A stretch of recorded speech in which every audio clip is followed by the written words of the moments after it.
अगस्त 2019 Indian automobile sector के लिए ऐसा समय था जब सभी बड़े प्लेयर मारुति, हुंडई, महिंद्रा और टाटा मंदी की वजह से काफी प्रॉब्लम फील कर रहे थे। इन सभी के सेल्स फिगर में काफी गिरावट दर्ज की गई थी। लेकिन इसी मंदी के दौर में इंडियन ऑटोमोबाइल सेक्टर में एक नए प्लेयर किया मोटर्स की एंट्री होती है, जिसके लिए इंडियन मार्केट बिल्कुल ही नया था। इंडिया में किस तरह की गाड़ियां पसंद की जाती हैं, इन गाड़ियों में क्या फीचर्स होने चाहिए, इंडिया में किस तरह के फीचर्स लोगों को पसंद आते हैं, इस तरह का एक्सपीरियंस इस कंपनी के पास इंडिया में नहीं था। किया मोटर्स ने 22 अगस्त 2019 को अपनी पहली कार सेल्टोस को इंडियन मार्केट में लॉन्च किया था। इसी दिन लगभग 6000 लोगों ने सेल्टोस को बुक करवाया था। सेल्टोस को इंडिया में इतना ज्यादा पसंद किया गया था, किया मोटर्स ने अपनी इस कॉम्पैक्ट एसयूवी के एक महीने के अंदर लगभग 35,000 यूनिट और 35 डेज में अपनी इस कॉम्पैक्ट एसयूवी के लगभग 40,000 यूनिट से भी ज्यादा यूनिट को बुक किया था। कंपनी ने 10 दिनों में अपनी इस कॉम्पैक्ट एसयूवी के लगभग 6,200 यूनिट सेल कर दिए थे। सेल्टोस को इंडिया में बहुत ज्यादा पसंद किया गया था। किया मोटर्स ने अक्टूबर में इसके लगभग 12,800 यूनिट सेल किए थे। मंदी के बावजूद भी किया मोटर्स को अपनी इस कार से काफी अच्छा रिस्पांस देखने को मिल रहा था। नवंबर 2019 में ही Seltos mid size SUV segment में सबसे ज्यादा सेल की जाने वाली कार बन गई थी। इस महीने में विटारा ब्रेजा के सेल्टोस से लगभग 2000 यूनिट कम सेल किए गए थे। नवंबर 2019 में ही मारुति, हुंडई और महिंद्रा के बाद किया इंडिया की चौथी ऐसी कंपनी बन गई थी जिसने इंडियन मार्केट में अपनी सबसे ज्यादा गाड़ियां सेल की थी। किया मोटर्स इंडियन मार्केट में अभी केवल अपनी 3 गाड़ियों को ही सेल करती है, जिसमें से 2 गाड़ियों को किया सेल्टोस और किया सोनेट को काफी ज्यादा पसंद किया जाता है।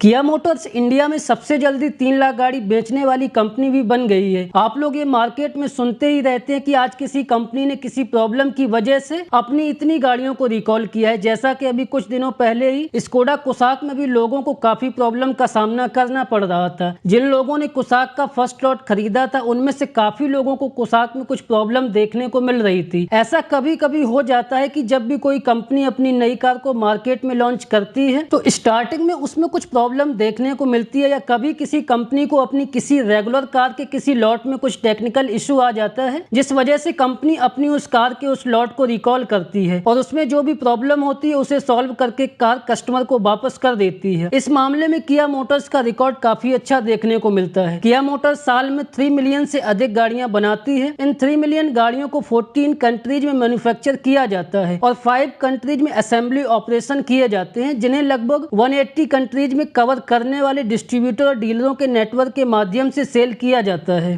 पोर्श और मर्सिडीज बेंज के बाद किया तीसरी ऐसी कंपनी है जिसे दुनिया में सबसे कम अपनी गाड़ियों को रिकॉल करने की जरूरत पड़ती है। किया मोटर्स इंडिया में अपनी सब कॉम्पैक्ट एसयूवी सोनेट के 1 साल के अंदर ही लगभग 1 लाख यूनिट सेल कर चुकी है। सोनेट में आपको इस सेगमेंट में सबसे ज्यादा फीचर्स ऑफर किए जाते हैं। किया मोटर्स इंडियन मार्केट में अपने मार्केट शेयर को इंक्रीज करने के लिए अपनी चौथी कार को मार्केट में लॉन्च करने की तैयारी कर रही है, जो मारुति एर्टिगा XL6 और महिंद्रा मराजो से राइवल्स करने वाली है। किया की इस एमपीवी को टेस्टिंग के दौरान इंडिया में कई बार देखा गया है। किया मोटर्स अपनी इस एमपीवी को अपनी सब कॉम्पैक्ट एसयूवी सोनेट के प्लेटफॉर्म पर तैयार करने वाली है। इसमें आपको बहुत से ऐसे फीचर्स देखने को मिल सकते हैं जो आपको फर्स्ट इन सेगमेंट ऑफर किए जाएंगे। सोनेट अपने सेगमेंट में सबसे ज्यादा फीचर्स ऑफर करती है। कुछ फीचर्स तो इसमें आपको सोनेट के भी देखने को मिल सकते हैं। इंडियन मार्केट में अपनी पकड़ को और मजबूत बनाने के लिए किया मोटर्स अपनी इस एमपीवी में आपको सबसे ज्यादा फीचर्स ऑफर कर सकती है, जैसा कि कंपनी ने सोनेट के साथ किया था। ये एमपीवी मारुति एर्टिगा और XL6 के सेल्स फिगर को काफी ज्यादा डाउन कर सकती है, क्योंकि इसमें आपको फीचर्स तो सबसे ज्यादा ऑफर किए जाएंगे। इसके साथ ही इसमें आपको पेट्रोल एंड डीजल दोनों इंजन का ऑप्शन दिया जाएगा। एर्टिगा और XL6 में काफी लोगों को डीजल इंजन की कमी फील होती है। फीचर्स भी आपको इन गाड़ियों में बहुत कम ऑफर किए जाते हैं। इन रीजंस की वजह से किया मोटर्स की एमपीवी अपने सेगमेंट में एक अच्छा ऑप्शन बन सकती है। किया मोटर्स ने अपनी इस एमपीवी का कोड नेम KY रखा है। कंपनी अपनी इस एमपीवी को इंडिया के अलावा और भी देशों में टेस्ट कर रही है। किया मोटर्स अपनी इस एमपीवी को इंडियन मार्केट में 2022 में लॉन्च कर सकती है। इस एमपीवी के प्राइस की अगर बात करें तो ये एमपीवी मारुति एर्टिगा XL6 और महिंद्रा मराजो से राइवल्स करने वाली है, लेकिन इस गाड़ी का मेन मुकाबला मारुति एर्टिगा और XL6 से होने वाला है। इन गाड़ियों की इंडिया में डिमांड काफी ज्यादा देखने को मिलती है। है। मारुति अर्टिगा आपको लगभग 8 लाख रुपए से 10.70 लाख रुपए तक एक्स शोरूम प्राइस में, और मारुति एक्सल 6 आपको लगभग 10 लाख रुपए से 11.90 लाख रुपए तक एक्स शोरूम प्राइस में मिल जाती है। क्योंकि किया मोटर्स की इस एमपीवी का इस सेगमेंट में इन्हीं दोनों गाड़ियों से मेन मुकाबला होने वाला है, इसलिए कंपनी अपनी इस एमपीवी को लगभग 9 लाख रुपए से 14 लाख रुपए तक एक्स शोरूम प्राइस में लॉन्च कर सकती है। इस एमपीवी में आपको इस सेगमेंट में सबसे ज्यादा फीचर्स देखने को मिल सकते हैं।